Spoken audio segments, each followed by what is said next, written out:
for deletion of consent awardees revenue records from the revenue records. It was deleted technical error but not any intentional. It's very clear. అది వాళ్ళ mistake అయ్యి వాళ్ళు ఒప్పుకున్నారు. తర్వాతంలో అందరిది చేయిస్తాను అన్నారు. This was in October 2023, just before the election code.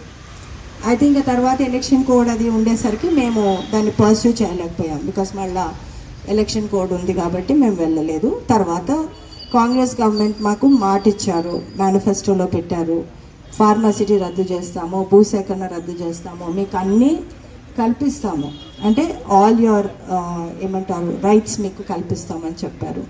In fact మీకు చెప్పాల్సింది ఏంటంటే మా రైతులు మేము ఎందుకు డిమాండ్ చేస్తున్నామంటే బిఫోర్ ఎలక్షన్స్ అసలు ఇదే కాదు, తీసుకున్న భూములు కూడా రిటర్న్ ఇచ్చేస్తామని చెప్పేసి శ్రీ బట్టి విక్రమార్క గారు కురుమితిలో చెప్పారు పబ్లిక్గా చాలాసార్లు.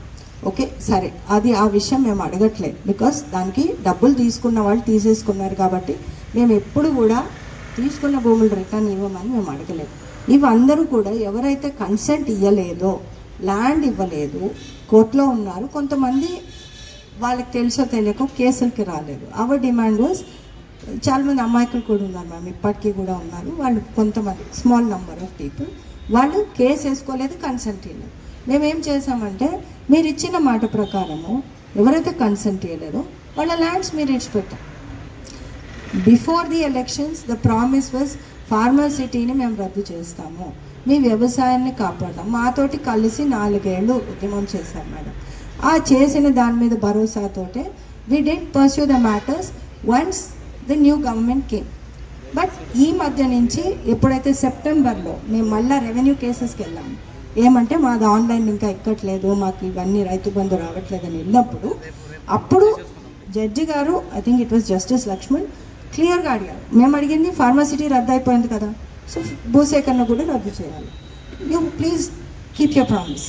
అప్పుడు ఏమన్నారంటే ఇంకా దేవరైనా బికాస్ మీకు ఫార్మాసిటీ కోసం తీసుకున్న భూమి మీరు వేరే ప్రాజెక్ట్కి డైవర్ట్ చేయాలంటే again there is a huge legal process చేయాలి. దానికి మీరు మళ్ళా గ్రామ సభలు పెట్టాలి, మళ్ళీ రైతులకి ప్రాజెక్ట్ రిపోర్ట్ ఇవ్వాలి, మళ్ళీ అందరిది ఒపీనియన్ తీసుకోవాలి, ఇవన్నీ ఉన్నాయి. సో మేమేమన్నామంటే మీరు ఫార్మాసిటీ రద్దు చేశామన్నారు కాబట్టి ల్యాండ్ అక్విజిషన్ రద్దు చేయండి as promised by you by them before the elections. అప్పుడు ఏమైందంటే మేము కోర్టులో ఇదే విషయం గురించి మేము వెళ్ళినప్పుడు as far as we are concern 11(1) notifications అన్నీ కూడా ఇన్వాలిడ్ అయిపోయినాయి. బికాస్ ఫార్మసిటీ రద్దు అయిపోయినప్పుడు దానికి ఇచ్చిన నోటిఫికేషన్ కూడా చట్ట ప్రకారం చెల్లదని మేము కోర్టుకి వెళ్ళినప్పుడు అప్పుడు మాకు కోర్టులో ఇచ్చిన అఫిడవిట్ ప్రకారం లేదు, మేము ఫార్మాసిటీని రద్దు చేయట్లేదు అన్న మాట మాకు సెప్టెంబర్ 2024లో తెలిసింది. అప్పటి వరకు కూడా రైతులకి ఎప్పుడు ఏం అష్యూరెన్స్ ఇచ్చారంటే మీ భూములు తీసుకోము, మీకు అన్ని రైతు బంధు అన్నీ ఇస్తాము, ఎంపీ ఎలక్షన్స్ అవ్వగానే జూన్ ఎలక్షన్ కోడ్ అయిపోగానే మీకు అన్నీ మేము చేసేస్తామని చెప్పి కోదండరెడ్డి గారు కూడా స్వయంగా మా రైతులకి మాట ఇచ్చారు. కానీ ఆ తర్వాత నుంచి థింగ్స్ హ్యావ్ స్టార్టెడ్ చేంజింగ్. ఏమన్నారంటే లేదు, మీ భూములు కావాలి, కొంతమంది రైతులు నష్టపోవాలి, మేము ఫ్యూచర్ సిటీ కడుతున్నాం. ఓకే, మీరు ఫ్యూచర్ సిటీ కట్టినా ఫార్మాసిటీ కట్టినా దానికి ఒక ప్రాసెస్ ఉంటుంది. మీరు ఒక రిపోర్ట్ ఇవ్వాలి, ఆ ప్రాజెక్ట్ రిపోర్ట్ ఇచ్చి చూపించి మేము ఇలా చేద్దాం అనుకుంటున్నాము, మీ ఒప్పుదల ఉందా లేదా అని ఒక గ్రామ సభలు పెట్టి అడగాలి కదా. అది కూడా ఏం జరగకుండా it has been very arbitrary that on one hand కోర్టులో ఏమో ఫార్మాసిటీ అంటున్నారు, బయట ఏమో ఫోర్త్ సిటీ అంటున్నారు. మీరు ఒక too much confusion happening. That's the other scenario. అది మీకు అంటే పొలిటికల్ సినారియో. సో ఈ మధ్యలో మొత్తంలో మళ్ళీ మేము రెవెన్యూ కేసెస్కి వెళ్ళినప్పుడు ఆర్డర్ కూడా మీకు చూపిస్తాము. I'll show you the order. And pass appropriate orders in accordance with law as expeditiously as possible, preferably within a period of 4 weeks. Idi latest one. Idi I think this is in September, somewhere in September. Idi meeku koncham ఇస్తాను. ఇవన్నీ మీకోసమే తీసుకొచ్చాను, మీకు మొత్తం set ఇస్తాను చూడండి. So page 5, page 6 and 7. So the thing is ఇవి ఇట్లా నడుస్తున్నప్పుడు అసలు ఒరిజినల్గానే వాళ్ళు మిస్టేక్ చేశారు కదా. చేసిన తర్వాత 2023లో ఆర్డీఓ గారు అప్పుడు అనంతరెడ్డి గారు అన్నారు, మీరు అందరూ TM33లో కట్టుకోండి అన్నారు. Our advocate was very clear. We told the farmers మనం కట్టాల్సిన అవసరం లేదు, TM33లో మనం కట్టుకోకూడదు, ఎందుకంటే మిస్టేక్ వాళ్ళ తరఫు నుంచి జరిగింది, వాళ్ళు కరెక్షన్ చేయాలి అంతే. దానికోసం అయినా సరే కట్టారండి. కడితే దాదాపు 2.5 లక్షల డబ్బులు వేస్ట్ అయ్యాయి రైతులకి. తర్వాత వచ్చిన కలెక్టర్ గారు మీరు డబ్బులు ఎందుకు కట్టారు, TM33 ఈజ్ నాట్ రిక్వైర్డ్ అని చెప్పారు. So this has been going on for the last 3.5 years. ఇప్పుడు రైతుల పరిస్థితి మంచిగా లేదు మేడం. వాళ్ళకి ఆన్లైన్ లేకపోతే క్రాప్ లోన్ రావట్లేదు, పెట్టుబడి సాయం లేదు, రైతు బంధు లేదు, రైతు బీమా ఇన్సూరెన్స్ లేదు. అప్రాక్సిమేట్గా చెప్తాను మ్యామ్ మీకు, around 2,200 some that is their records. మేము ఇంకా లెక్క పెట్టాయి, సార్ కూడా అడిగారు అంతకుముందు. అది లెక్క కూర్చుని అన్ని case wise you have to see. మధ్యలో కొంతమంది 10-15 మంది విత్డ్రా కూడా చేసుకున్నారు. అప్రాక్సిమేట్గా మీకు చెప్పేది around 2,500 acres you can check. అందులో రైతులు నాకు తెలిసి ఆల్మోస్ట్ 700-800.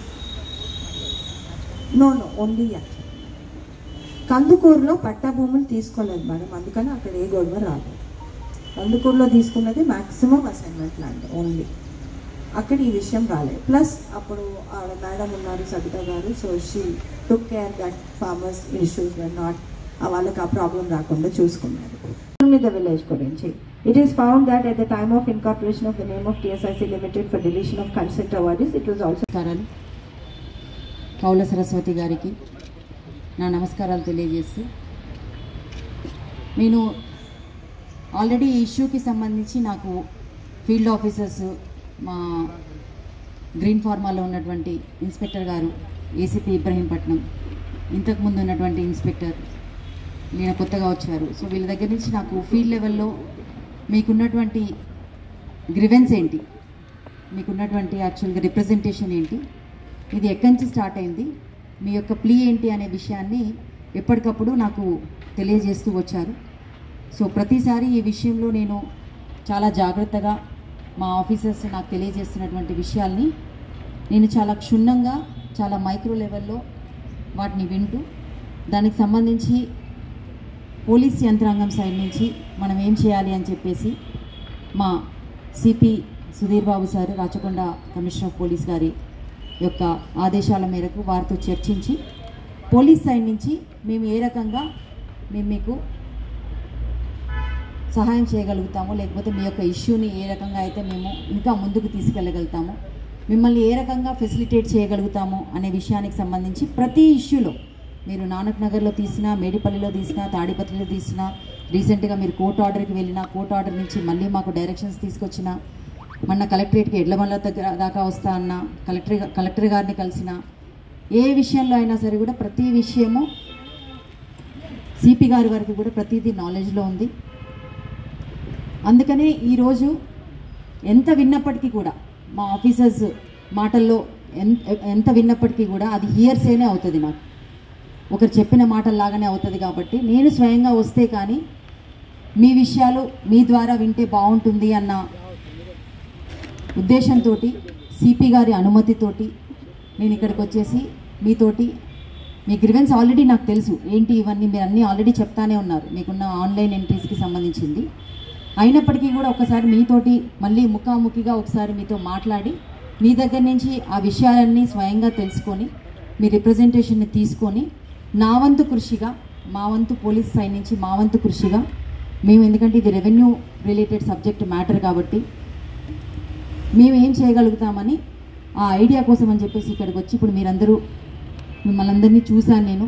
నాకు కౌల సరస్వతి గారు రైట్ ఫ్రమ్ 2017 ఎక్విజిషన్ దగ్గర నుంచి రిపోర్ట్స్ వరకు, రీసెంట్ రిపోర్ట్స్ వరకు కూడా వేరియస్ కోర్ట్ ఆర్డర్స్ అనేది కూడా నాకు క్లియర్గా ఎక్స్ప్లెయిన్ చేశారు. నాకు ఆల్రెడీ ఇంతకుముందు ఐడియా ఉంది కాబట్టి I could immediately reconnect also.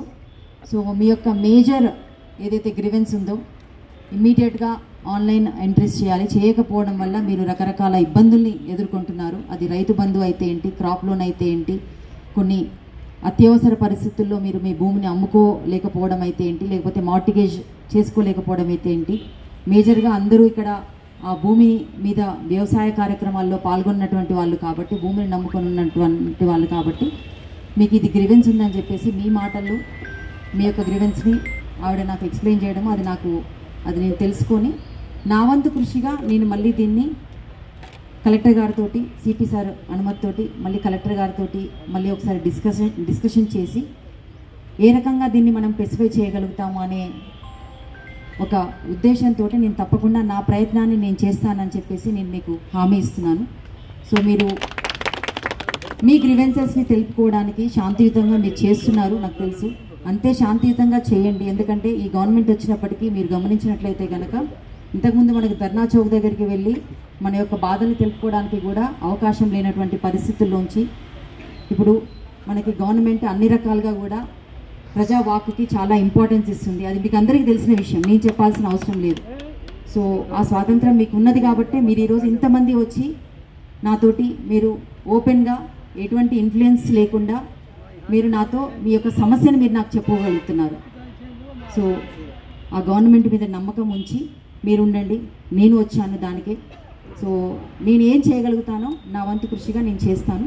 మా సిపి గారికి కూడా దీనికి సంబంధించి నేను అప్డేట్ చేసిన తర్వాత తదుపరి కార్యాచరణ ఏంటనేది నేను చేసిన తర్వాత మళ్ళీ అవసరమైతే మళ్ళీ మీ దగ్గరికి రావడం లేకపోతే ఎలా కమ్యూనికేట్ చేయడం అనేది కూడా నేను నా వంతు ప్రయత్నం చేస్తానని చెప్పేసి మీ అందరికీ హామీ ఇస్తున్నాను. Thank you so much.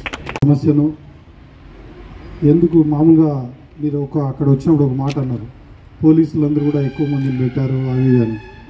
పోలీసులు పెట్టిన ఉద్దేశం, మేడం అక్కడ పంపించిన ఉద్దేశము అది కాదు.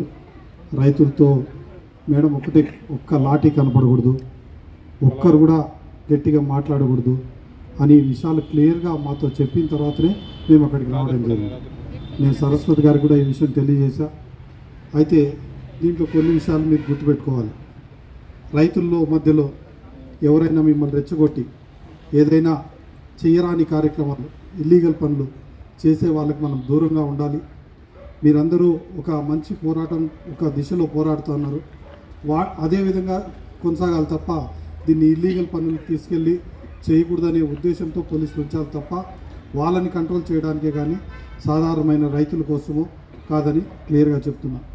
మళ్ళీ 2 సార్లు 3 సార్లు ఫోన్ చేసి చెప్పారు, ఎటువంటి పరిస్థితులతో రైతులతో కన్ఫ్రంటేషన్ పెట్టుకోవద్దు, అంటే వాగ్విధానం పోవద్దు, వాళ్ళని కన్విన్స్ చేయనే మాట తప్ప. మేడం 3 సార్లు మాట్లాడినా ఆ విధంగా చెప్పారు.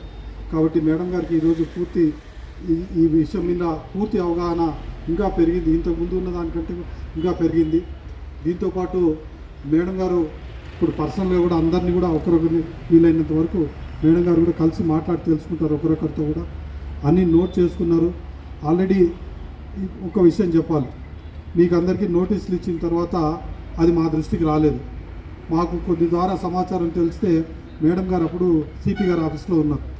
మేడం ఇట్లా జరుగుతుంది, ఇట్లా జరిగితే ఇబ్బంది అవుతుంది, రైతులు కూడా సరిగా దాని అవకాశాన్ని ఉపయోగించుకోలేరు అంటే ఇమీడియట్గా ఆ రోజు జరగాల్సిన దాన్ని ఆపి మళ్ళీ క్లియర్ ఇన్స్ట్రక్షన్స్, ఏ రైతు కూడా ఇబ్బంది పడద్దు, అందరూ కూడా వాళ్ళు రిప్రజెంట్ చేసుకునేదానికి అవకాశం కావాలని, గ్రామాల వారీగా వచ్చి కలిస్తే వాళ్ళ యొక్క సమస్యను కలెక్టర్ గారికి చెప్పుకునే అవకాశం ఉంటుందని మేడం గారు ప్లాన్ చేసి సిపి గారితో డిస్కస్ చేసి మీకు ఫెసిలిటేట్ చేయాలనే ఉద్దేశం తప్ప రైతుల్ని ఎక్కడ కూడా అడ్డుకోవాలనో ఆ విధమైన ఎటువంటి లేదని మరీ తెలియజేస్తున్నాం.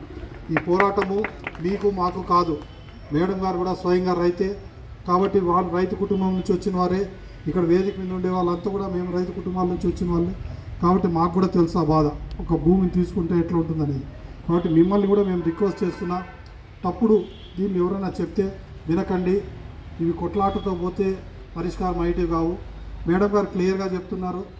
ఇంకొకటి నేను ఆ రోజు మీకు చెప్పాను, మళ్ళీ ఇప్పుడు చెప్తున్నాను, మన మేడం గారికి, మా డీసీపీ మేడం గారికి కలెక్టర్ గారు బాగా పరిచయస్తులు కాబట్టి ఈ విషయాలు పర్సనల్గా కలిసి సిపి గారు కూడా వచ్చి మేడం గారితో కలిసి చెప్తానని చెప్పడం మాకు ఫీల్డ్ ఆఫీసర్గా మాకు చాలా సంతోషం అనిపించింది. ఎందుకంటే మీ సమస్యలు ఆ రెవెన్యూ వాళ్ళు చేసే ప్రయత్నంతో పాటు మేము కూడా ప్రయత్నం చేస్తే కొద్దిగా వెసులుబాటు మీకు అందరికీ కలుగుతుందని, ఒక మార్గం ఎక్కడో చోట పరిష్కారం దొరుకుతుందని ఆశిస్తూ ఇంత సమయం ఇచ్చిన మేడం గారికి ఎన్నో పనులు ఉన్నప్పటికీ ఎన్నో కార్యక్రమాలు ఉన్నప్పటికీ మేము ఆహ్వానించగానే ఈ కార్యక్రమానికి ఒప్పుకొని ఆ రోజు నేను మేడంని అడగలేదు, మేము మీకు మాట ఇచ్చిన తర్వాత మేడం ఇట్లా చెప్పేశాను, మీరు తప్పకుండా రావాలంటే మేడం గారు కూడా సిపి గారిని కన్విన్స్ చేసి ఈరోజు రావడం జరిగింది.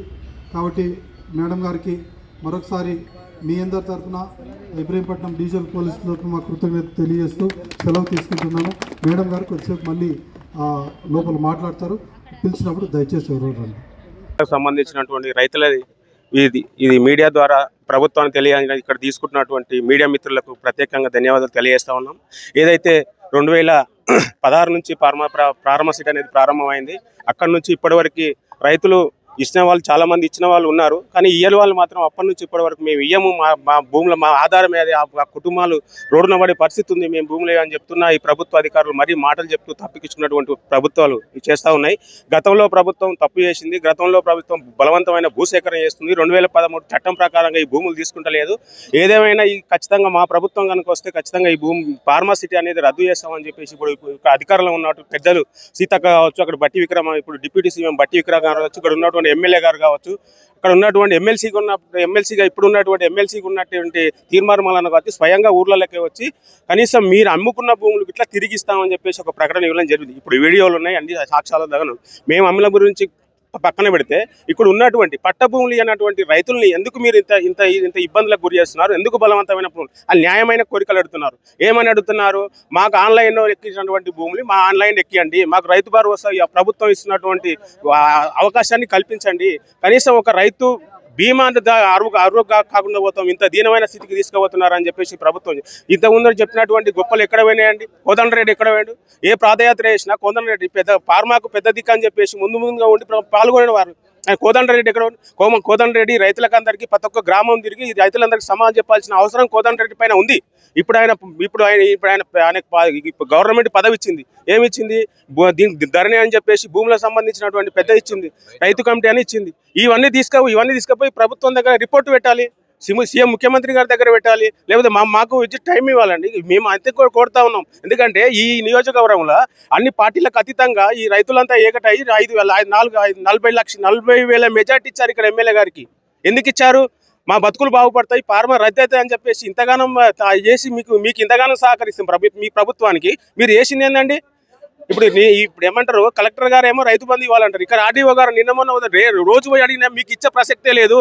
మీరు భూములు ఇచ్చినాడే ఆ భూముల అమౌంట్తో సహా రైతు బంధు కల్పిస్తామని చెప్పేసి ఎంత దుర్మార్గమైన మాటలు మాట్లాడతారండి. వీళ్ళు ప్రతిభ ఉన్నట్టు కాదు కదా.